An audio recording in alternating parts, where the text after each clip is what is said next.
वडिलांचं छत्र हरपल्यानंतर शरद पवारांच्या रूपात ज्यांना राजकारणात खरा आधार मिळाला आणि ज्यांची ओळख पवारांचे अत्यंत जवळचे आणि विश्वासू नेते अशी आहे, अशा जयंत पाटलांच्या भाजप प्रवेशाच्या चर्चा आता चांगल्याच रंगू लागल्या आहेत आणि त्यामागे तशीच काही महत्त्वपूर्ण कारणं सुद्धा आहेत।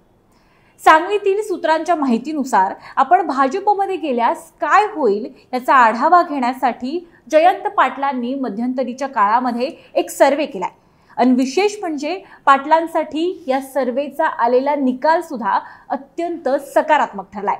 शिवाय फडणवीस आणि पाटलांचे उत्तम संबंध आहेतच आणि मुलाला राजकारणात स्थिरस्थावर करण्यासाठी प्रयत्नशील असणाऱ्या जयंत पाटलांना आता ही एक खूप मोठी संधी आहे। जयंत पाटलांचा भाजप प्रवेशासाठी केलेला हा सर्वे, पाटलांची मंत्रिपदाची महत्त्वाकांक्षा आणि पाटील फडणवीसांचं प्लॅनिंग याबाबत आज आपण थोडी खोलात जाऊन माहिती घेणार आहोत। तर सुरुवात करूया। नमस्कार, मी गौरी आणि तुम्ही पाहत आहात प्राइम टाइम महाराष्ट्र। सर्वप्रथम महत्त्वाची आठवण, जर तुम्ही अजूनही आमचं चॅनेल सबस्क्राइब केलं नसेल तर ते जरूर करा। सांगलीतील काही विश्वसनीय सूत्रांच्या माहितीनुसार आपण भाजपमध्ये जायचं का, शिवाय हे पक्षांतर केल्यास याचा काय फायदा होईल याचा आढावा घेण्यासाठी जयंत पाटलांनी मध्यंतरीच्या काळामध्ये एक सर्वे केला आणि या सर्वेतून समोर आलेला तपशील हा पाटलांसाठी अत्यंत सकारात्मक आहे।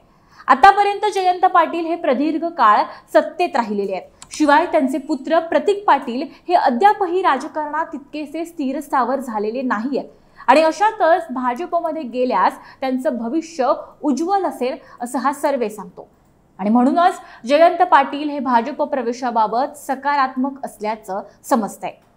नुकताच प्रदेशाध्यक्ष पदाचा राजीनामा देऊन जयंत पाटलांना पदमुक्त करण्याचा शरद पवारांचा निर्णय, फडणवीस मुख्यमंत्री झाल्यापासून विरोधी बाकावर बसूनही पाटलांची मवाळ भूमिका, मसाजोगपासून ते मराठीच्या मुद्द्यापर्यंत सगळ्या मुद्द्यांवर गेल्या साधारणतः 2 विधिमंडळ अधिवेशनांपासून पाटलांनी सभागृहात बाळगलेलं मौन आणि भाजपच्या नेत्यांसह खुद्द फडणवीसांकडून अगदी खुलेपणानं सभागृहातच होणारी मिश्किल विधानं ही जयंत पाटलांच्या भाजप प्रवेशाच्या चर्चांना अधिकच बळ देत आहेत।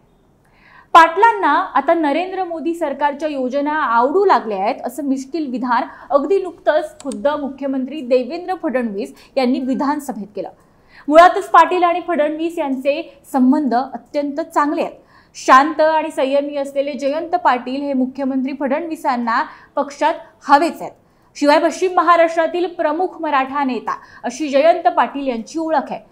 तर तिकडे फडणवीसांना 2029 साठी मराठा नेत्यांची फळी उभारण्याचे आदेश थेट दिल्लीतून आले आहेत। पाटील भाजपमध्ये आल्यास पक्षाला पश्चिम महाराष्ट्रामध्ये मोठं बळ मिळणार आहे। इतकंच काय तर 2029 नंतर कदाचित फडणवीसांना दिल्लीला जावं लागू शकतं आणि त्यामुळे जयंत पाटलांसाठी एक मोठी संधी निर्माण होऊ शकते। मग इतक्या संधी असताना जयंत पाटलांचं घोडं नेमकं अडलंय कुठे, तर त्याचं उत्तर पुढे आहे। जयंत पाटलांच्या या भाजप प्रवेशासाठी काही महत्त्वपूर्ण मागण्या आहेत आणि फडणवीसांकडून आणि भाजपकडून अद्यापही त्या मागण्या मान्य होणं बाकी आहे। भाजप प्रवेशानंतर जयंत पाटलांना लगेचच राज्याच्या मंत्रिमंडळामध्ये महत्त्वाच्या खात्याची जबाबदारी हवी आहे।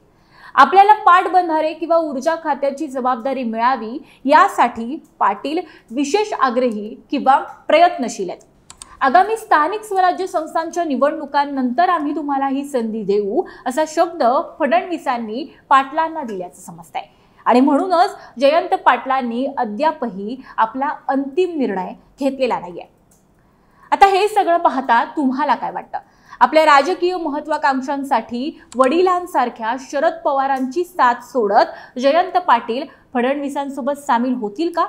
जयंत पाटील भाजपमध्ये प्रवेश करतील का? व्हिडिओ आवडल्यास लाईक करायला विसरू नका। तुमची मतं, तुमच्या प्रतिक्रिया, तुमच्या सूचना आमच्या कमेंट बॉक्समध्ये जरूर नोंदवा। धन्यवाद।